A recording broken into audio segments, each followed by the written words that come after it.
As you heard Andrew say a minute ago, today we're continuing our series that we just started last week with Byron on adventure with purpose. And we want to look at a theology of adventure. And it's something that you don't hear many sermons preached about. You don't hear a lot of pastors talk about. I've never heard a sermon. I've never preached a sermon on a theology of adventure. I've never heard one preached. But it's there. It's thick in the Bible. We just don't talk about it enough.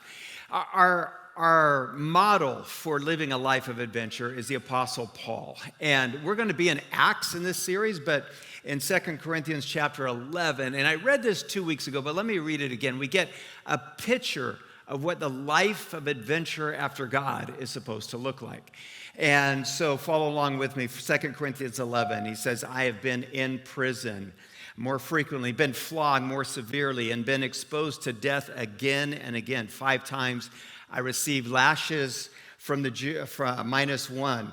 3 times I was beaten with rods. Once I was pelted with stones. 3 times I was shipwrecked. I spent a night and a day in the open sea. I've been constantly on the move.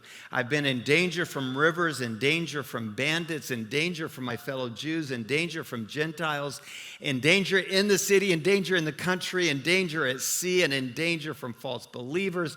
I have labored and toiled and have gone without sleep.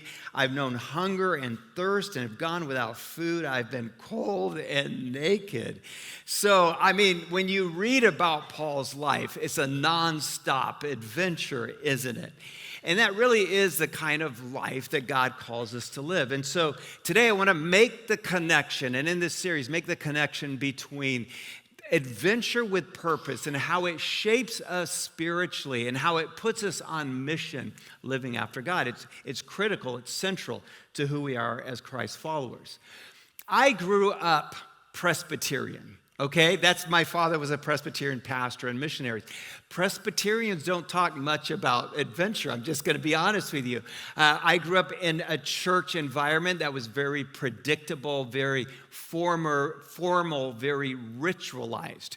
But when you read the Bible, you see that God calls his people like Paul, time after time, to live and to dare. As Christians, God puts us in this world to explore, to do new things, to innovate, to go to new places, to travel and meet new people.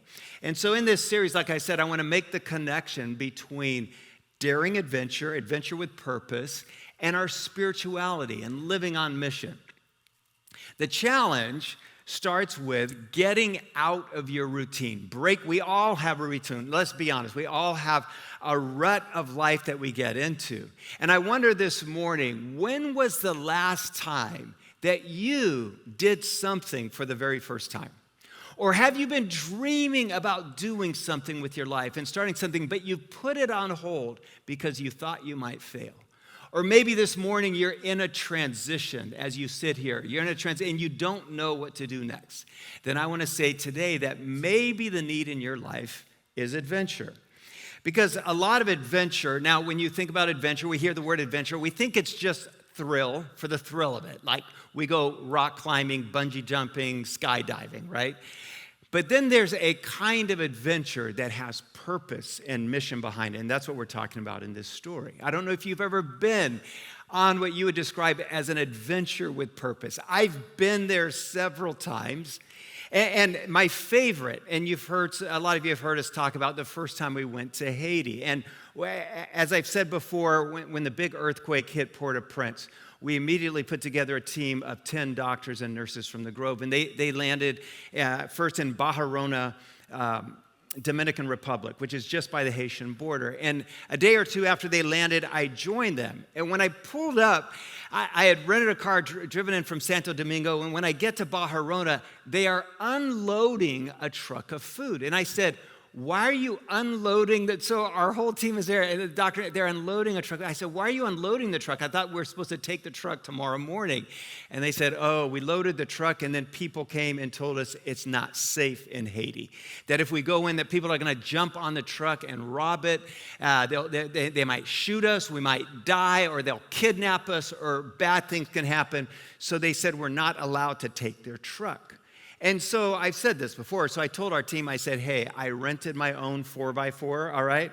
So we're leaving at sunrise. And so at sunrise, we got up and we drove to the border. I'm going to be honest with you. We didn't know where we were going. We didn't know how God was going to use our people to serve. It was a true adventure. But I knew that God sent our doctors and nurses from the Grove to serve and to help heal people. We get to the border, and I hear a guy speaking English. So I go and introduce myself, and he's a Christian radio host from Knoxville, Tennessee. And I said, well, where are you going? He said, well, there's a young pastor and his wife, Danielle, Pastor Johnny, and he runs an orphanage, and their orphanage collapsed, and we're going to go help them. I said, can we follow you? And he said, sure. And so we followed him. And we met Johnny, and now we've been serving with Johnny for a dozen years, and hundreds of you from the Grove have gone and met Johnny and his wife. And now Johnny and his wife are living here on our Grove campus. So how do you like that? But that all started with 10 of your people willing to go on an adventure, not knowing where they're going to go and what God was going to do in their life. And so I want to start this morning by saying whether you are 26 or whether you are 62, it doesn't matter where you are in life or how old you are, God wants to use adventure to shape your life. And here's the kicker, like I said, that every adventure with purpose has potential to shape us spiritually. When you look at Jesus and his ministry on earth, he was constantly using adventure to shape his disciples. He would bring them to the edge of what they could bear, scare them to death because he knew it was shaping them. He went mountain climbing with them. He sailed through storms with them. He walked on water with them. He went through assassination attempts with them. A lot of bad things happened. But he knew that it was shaping them spiritually. And so my goal today is to hopefully put a theology of adventure into your life so that you start living it. Okay, so let's start with this. How do we live this life of adventure with purpose? I'm going to start with this thought this morning. My challenge first is to live with what we'll describe today as holy urgency. Because when you read the life of the Apostle Paul, he always was doing things fast and now. So our text today is Acts chapter 16. We're going to start at the top and make our way through. Verse 9, during the night, Paul had a vision of a man of Macedonia standing and begging him, come over to Macedonia and help us. After Paul had seen the vision, he got ready at once to leave for Macedonia, concluding that God had called us to preach the gospel to them. So Paul, like I said, was always a person of action. Paul, I think, is a great example of living with holy urgency. The temptation is to procrastinate, isn't it? The tendency, the human tendency is to put things off and delay, especially if it feels unsafe. But the challenge is to live with holy urgency. I think if there's anything that you're doing that's an adventure, you should do it now, not later. When I was in high school, my twin brother and I flew out to Los Angeles to visit my older brother, Dell. He was in seminary at the time, and Dell bought Laker tickets for us. And we had never been to an NBA game, and I was so pumped up to see Magic Johnson, Kareem Abdul-Jabbar, who else was with him? Byron Nelson. Anyways, great game we're heading to. So he parks a car in Inglewood at the Forum, and as soon as he locks the car, he yells, run. And so we just start running. We're sprinting through the parking lot. I don't know why we're running. I don't know if he saw the Crips or the Bloods or what was going on in Inglewood, but we're running to the parking lot of the Forum as fast as we could. And I finally yell at Dell, why are we running? He said, because we're going to a Laker game. And he yells back, you can't walk to a Laker game. And so we get to the game and we're all pumped up and we're fired up. And that's I think, how we should go through life. My brother Dell, by the way, still lives in Africa. That's how he's been living his life his entire life. But my encouragement this morning is to live with holy urgency, especially when it comes to spiritual things. Like I said, we are born procrastinators, all right? I need a moment of honesty here. When you were in school and college, if you had a term paper due, you knew it was due all semester, but you waited till the night it was due, and at midnight you started typing, finished about 3 a.m. Can I see your hands, all right? I'm going to put up 2 hands. That's like 80%, at least the honest ones in the room, right, are raising their hands. We're all just wired that way. And I want to say, no, but when God puts something on your heart to do in his name, then impatience is a virtue. I'm going to say this, and I hope it sticks with you. You see, the problem is the most important things that you do in life will not come with a deadline. So create your own deadline. Create your own urgency. Let me say that again. The most important things that God put you on earth to do not come with a deadline. So create your own deadline. Create your own urgency. If you are leaders, I want to say this, leaders have to lead with urgency. Leaders who get results lead with urgency. People who lack urgency and try to lead, their ideas die. People quit following. You lose momentum. Urgency leads to success. If you want to do anything big, anything great, anything good, anything new in this world with your life, you have to do it now. You can't keep putting it off. If you ever watched a Shark Tank, and all of my sons love the Shark Tank, and so sometimes we watch it together, but when you watch a Shark Tank, the sharks get really annoyed with slow growth companies. Am I right about that? They'll ask, how long you been around? If they hear like 8 years, they're like, what's wrong with you? Shut it down. Take it behind the barn and shoot it, Mr. Wonderful will say, because it's not working. You've got to move now. You've got to move quicker. And so if you lead with urgency. And I wonder this today, do you have big plans for your life, things that you've been talking about doing, but you've put them off for a month or a year? You're making excuses for yourself why you're not doing it. I want to say stop doing that and take action. Seize the day or that opportunity is going to be gone. Do it now. That same opportunity won't be there next month or may not be there next year. All right, here's a second. How do we live a life with adventure with purpose? Second, I want to say take courage and fear no more. That fear no more, by the way, is Josh's line. Acts chapter 16, let's pick up in our text. I'm going to pick up in verse 22. The crowd joined in the attack against Paul and Silas. And the magistrates ordered them to be stripped and beaten with rods. After they had been severely flogged, they were thrown into prison, and the jailer was commanded to guard them carefully. Verse 25. Along about midnight, Paul and Silas were at prayer and singing a robust hymn to God. And all the other prisoners couldn't believe their ears when, without warning, a huge earthquake hit, and the jailhouse tottered. Every door flew open. All the prisoners were released. So this is a great story. And why is this such a great story? Because Paul and Silas are whipped, beaten, thrown in prison, attacked, and what do? They start singing. Do you sense any fear in them at all? No. Take courage. Have no fear.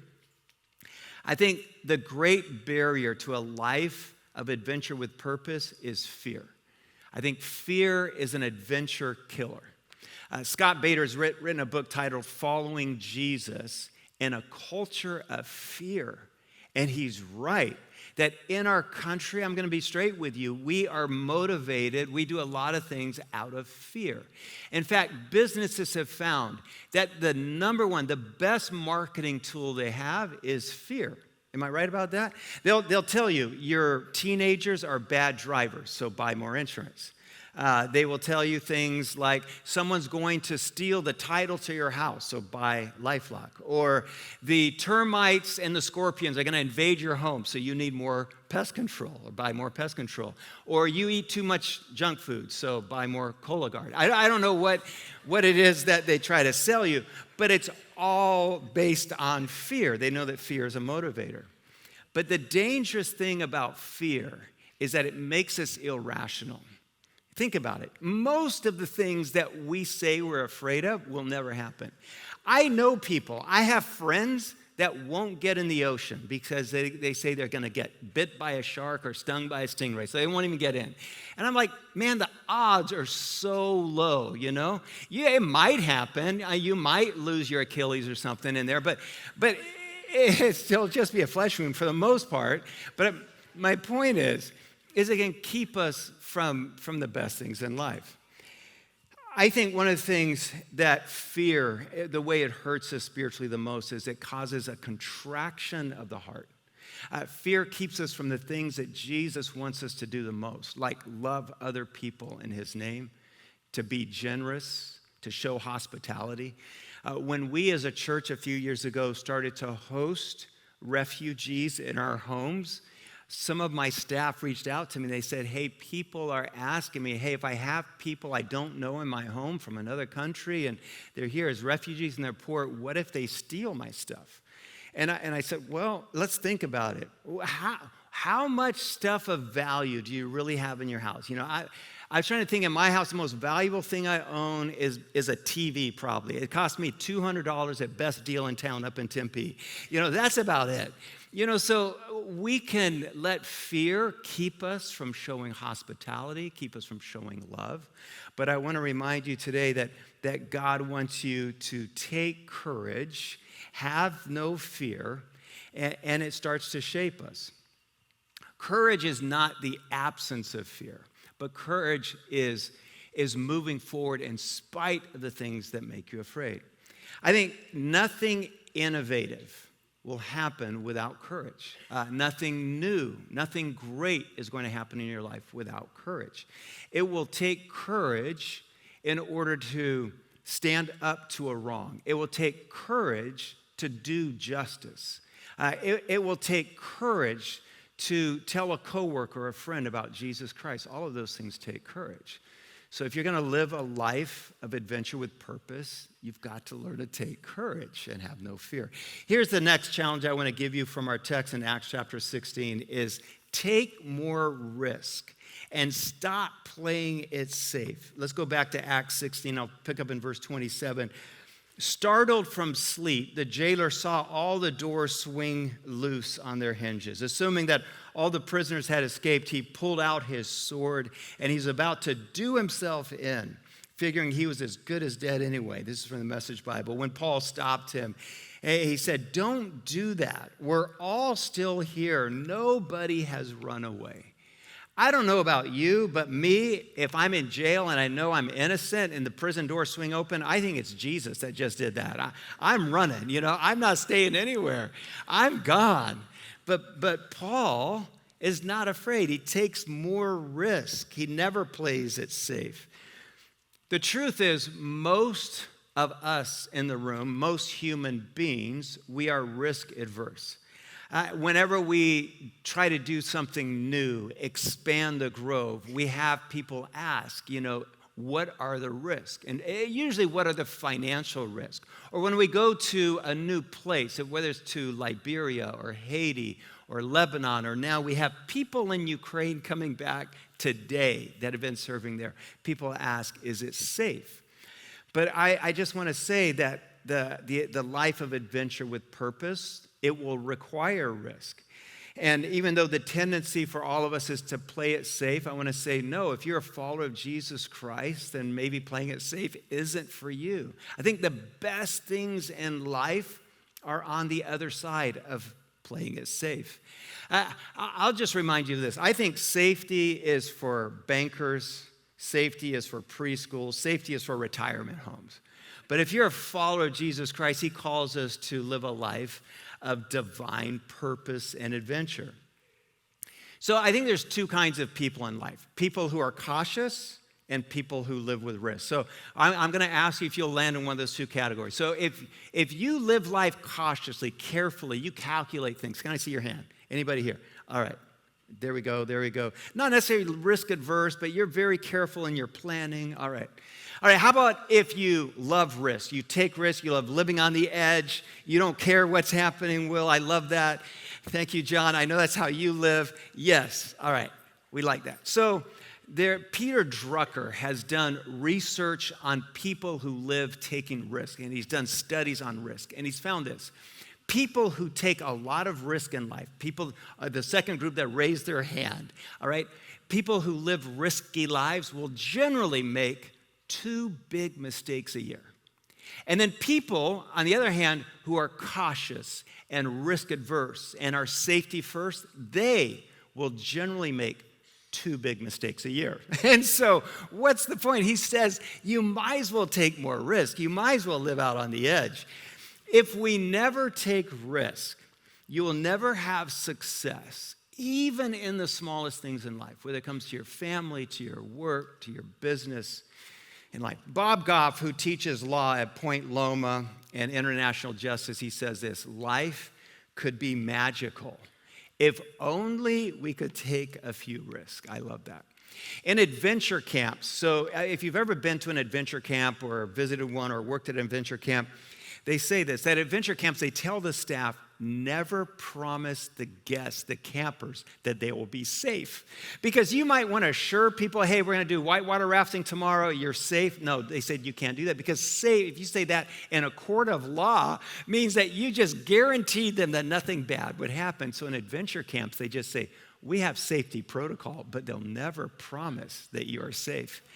I think that's how the Christian life should be lived. I don't think anybody should be promised that it'll be safe. Helen Keller, she says this, going way back: security is mostly a superstition. It does not exist in nature, nor do the children of men as a whole experience it. Avoiding danger is no safer in the long run than outright exposure.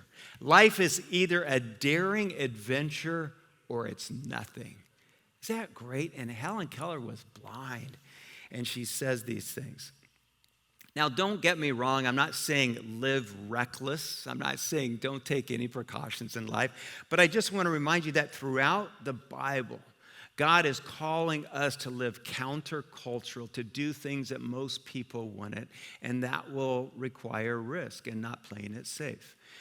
I learned how to live that way mostly from my parents. Almost all of you have heard me talk about that. When I was 6 years old, my parents moved us to the world's thickest rainforest in the jungle, where there were no roads and people had never met an American before where we lived. We lived in a bamboo mat house on stilts. You've heard me say my pet was a chimpanzee named Tarzan, and he slept in our bed at night. And we had a mongoose named Ricky Ticky who slept in our bed at night.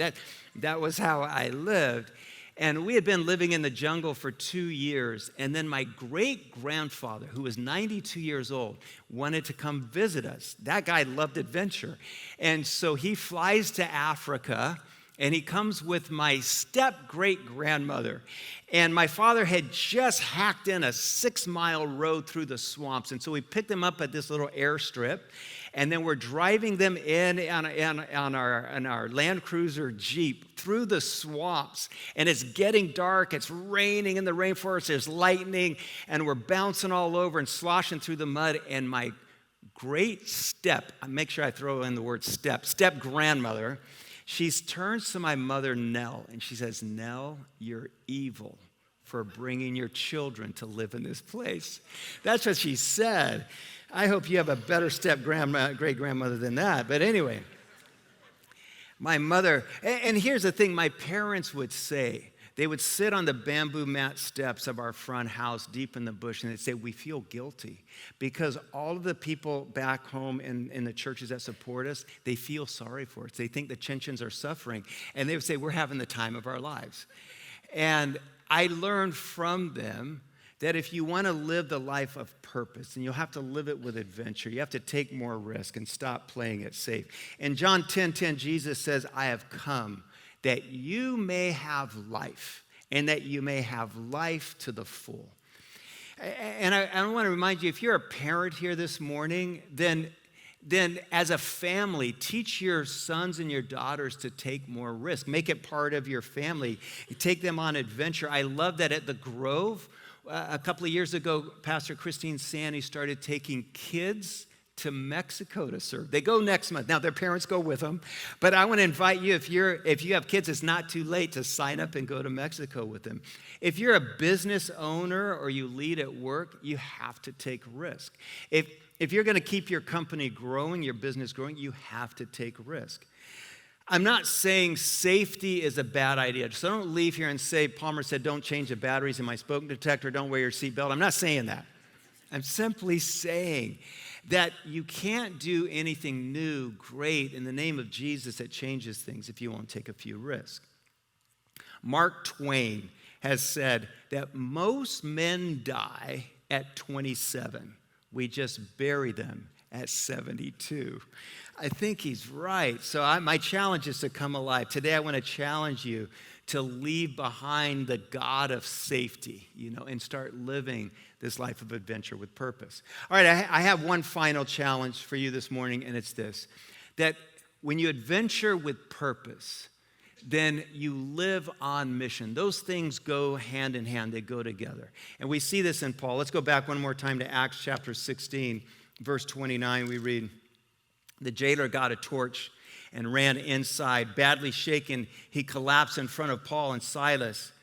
He led them out of the jail and asked, 'Sirs, what do I have to do to be saved, to really live?' They said, 'Put your entire trust in the Master Jesus. Then you'll live as you were meant to live, and everyone in your house included.'" Verse 33, the jailer made them feel at home in his house, dressed their wounds, and then he couldn't wait till morning and was baptized, he and everyone in his house.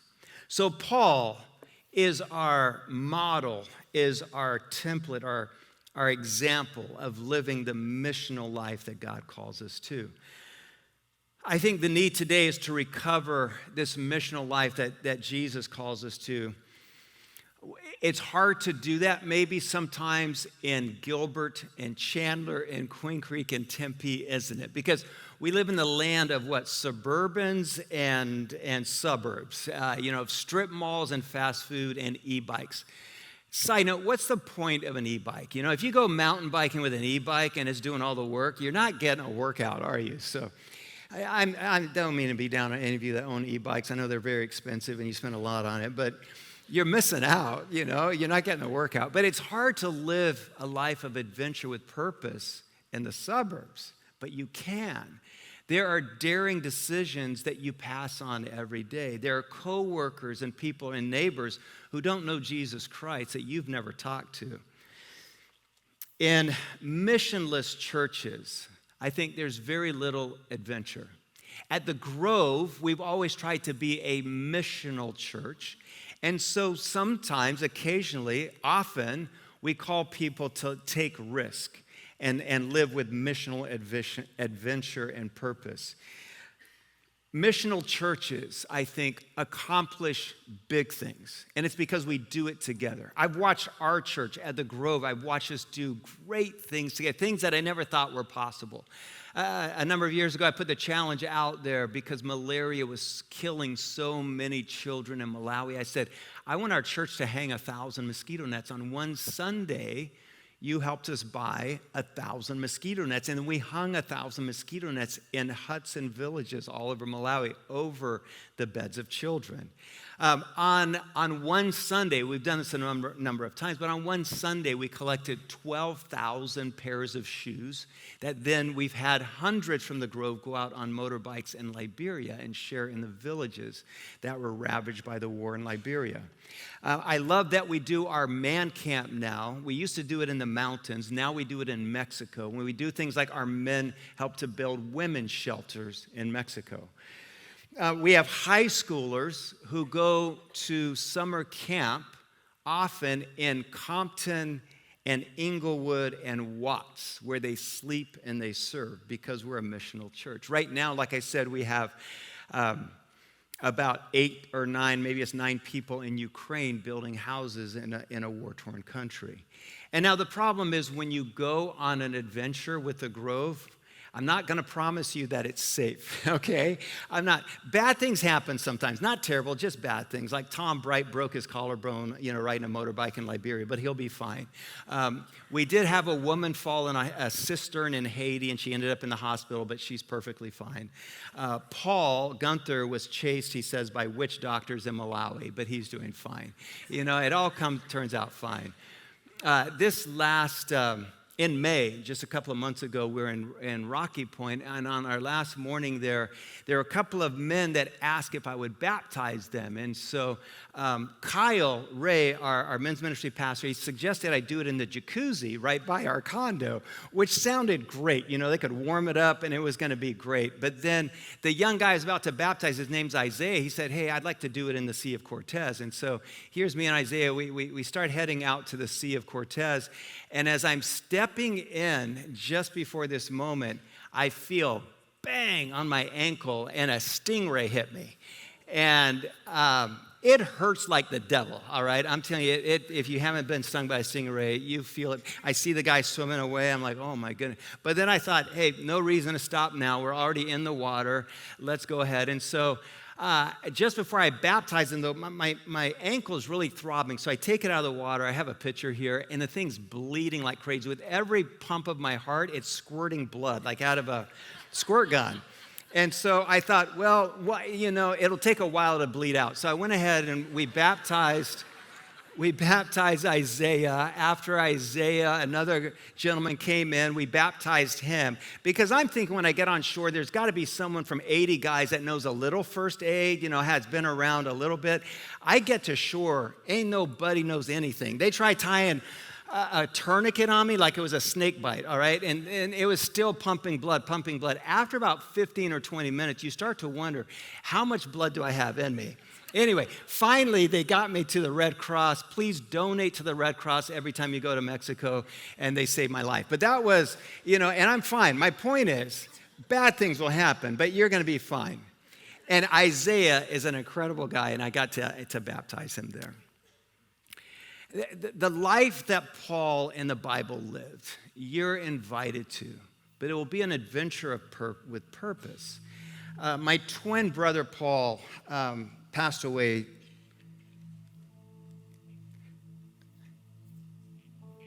2 years ago, and just a few weeks ago, his wife was moving out of her house, and she found this piece of paper. It's a piece of notebook paper from May 26, 1986. This is the month that my twin brother and I graduated from Biola University. And I didn't know he had written this. She didn't know she still had it, but she sent it to me. And she thought I'd want it. And it was a list of everything that my brother wanted to do with his life. Yeah, I'll call it his adventure list. Travel to South Africa, travel to New Zealand, Australia, learn karate, get published in a magazine, write a book. And by the way, did just about all of these things. Get my doctorate, did that. Become the president of African Bible College, he did that. Learn to scuba dive, he did that with his son at West Point. Learn to windsurf, learn to surf. We were working on that together. And then his last one was learn to fly. Paul didn't get to that one yet. When he died, he had just purchased an airplane for our college, raised money for an airplane for our college in Uganda, where they're starting a flight program. I didn't know he had written down that he wanted to learn to fly. I think he thought he would have more time. I thought he would have more time. I thought he'd have 40 more years. He didn't. And maybe you think you have more time. Maybe you think those things that God put you on earth to do, you'll do it next month or next year. And I want to say, live with urgency. Your life on earth is so shorter than you think. So adventure with purpose, live on mission, start living this life now that God put you here to live. Thank you for letting me share this morning. Would you stand as Josh